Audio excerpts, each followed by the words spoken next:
In today's video, we're going to talk about the top 10 best written characters in One Piece. Let's go. Luffy's pretty straightforward. He's like a one-trick pony, but that one trick's got serious range. He's all about doing his thing, his way, no questions asked. He's got his crew, his enemies, and he's like a force of nature wherever he goes. Sometimes he's the hero, sometimes he's the villain, but he's always moving forward. That's why folks are drawn to him. He's blazing a trail through the new world, and nothing's gonna slow him down unless he says so. His no-nonsense leadership style is what legends are made of, attracting followers left and right. He's basically the poster child for freedom, and that's why he's gonna be the king. Mark my words. Nami's character development post-Arlong Park is pretty impressive. It's subtle, but really well done. Back then, she was different from the rest of the crew. She didn't buy into dreams, and she definitely didn't think risking her life was worth it. Remember what Shanks said in Chapter 1? Being a pirate means being ready to lay it all on the line. That's Luffy's whole deal, something guys like Kuro just couldn't grasp. Nami was practical. Why take unnecessary risks? Nothing's worth dying for. But over time, she starts to get it, partly from watching her crewmates in action. One of my favorite moments that shows how far she's come is in Wano. It's all about how weaker pirates get crushed by stronger ones. When facing off against Ulti, Nami isn't just risking her life. She's in a situation where death seems almost certain. Ulti tries to get her to admit that Luffy won't become Pirate King, but Nami won't budge. Her belief in that dream has become so strong that even in the face of death, she won't betray what she stands for. It's a powerful testament to how much she's grown. Katakuri, he's like the ultimate follower, you know? Loyal, devoted, and crazy strong. Like Big Mom can't function without him. At first glance, he's untouchable. He can see the future with observation haki, something Luffy hasn't quite mastered yet. It's like he's on a whole other level compared to our crew. And he's all about family, willing to lay down his life for them, kinda like Zoro with his honor code. But here's the twist. During his big showdown with Luffy, Katakuri starts changing his tune. He gains some respect for the Straw Hats, which is pretty rare for a bad guy. He's all about a fair fight and even helps Luffy get stronger by taking some hits himself. It's a total shift for him, and it adds a cool layer to his character. Even though he was a bit of a brat in his younger days, he's grown into quite the polite guy. Remember when he apologized for wrecking a family's meal by busting through some walls? And he even went out of his way to find Shanks just to thank him because of Luffy. Back in the day, he struggled a lot with his self-image and had some serious existential crises. But now, it's like he's found his peace. He's accepted himself for who he is, flaws and all. You can see it in how he interacts with Yamato in the later episodes. But deep down, I reckon he's still got some internal battles going on. I mean, he went through a lot as a kid, and that stuff leaves scars, you know? It's just that the anime doesn't dive too deep into that side of things. Aokiji is hands down one of the best characters in the series, and I'm seriously pumped to see how his justice conflict plays out. Ever since the Ohara incident 24 years back, where he witnessed the world government wiping out a whole nation and Akainu mercilessly killing innocents, including his own friend, he's been wrestling with the concept of justice. And even now, he's still searching for answers. He spared Robin's life to see where her journey takes her.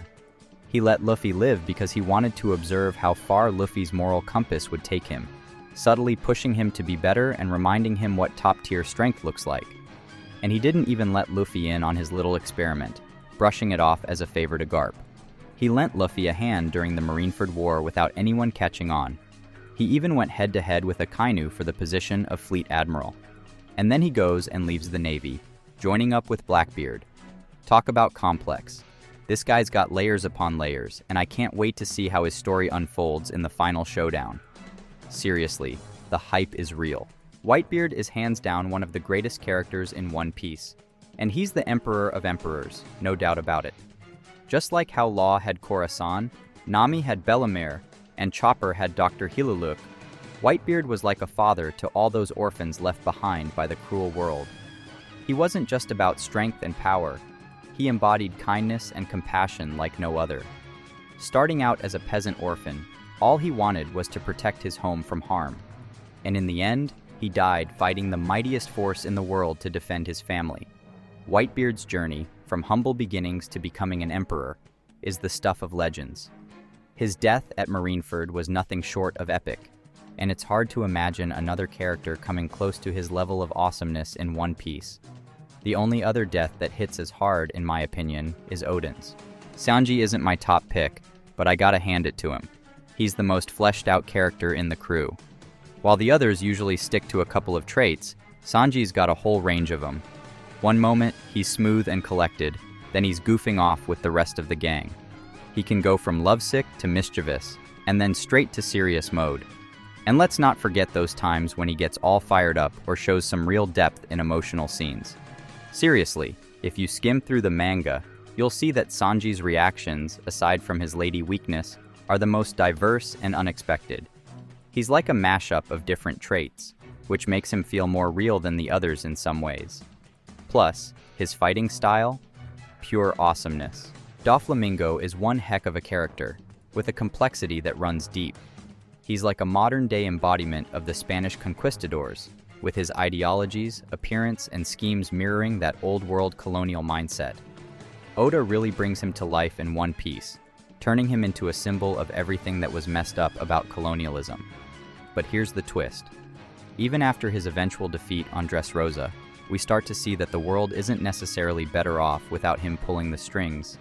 It's like in our post-colonial reality, where even though the colonizers are gone, their legacy still lingers in cultures and social structures. What's fascinating about Doflamingo isn't just his overflowing confidence, charm, and charisma. It's what he represents in the grand scheme of One Piece. He's a key player, shining a light on the lasting impact of colonialism and the complexities of power dynamics in the world Oda has crafted. Let me just say, Garp is right up there as one of my favorite characters in One Piece, and I'm bracing myself for some major changes in his character arc. The Marineford saga really put him through the ringer, presenting him with what I reckon was the toughest dilemma of all the characters in the war. Imagine being torn between your duty as a Marine and your role as a father-grandfather figure. It's a gut-wrenching situation. Garp ended up siding with his Marine duty, but man, did he pay a heavy price. Watching Ace get taken out by Sakazuki made him realize he'd made the wrong call. That moment was a game-changer for him. He straight up told Sengoku he'd take down Sakazuki, which is a huge deal considering his background. Now, I've got a hunch that Garp's journey ain't over yet. I reckon there's gonna be another trial coming up, maybe with Luffy or Dragon in the crosshairs of the Marines. And when push comes to shove, Garp's gonna throw off that Marine badge and save his family. It'll be a seismic shift for his character, going from the hero of the Navy to, well, who knows, a traitor, rebel, or maybe just an exiled Navy soldier. Either way, Garp's proving himself to be the most dynamic character in One Piece, and I can't wait to see where his story takes him next.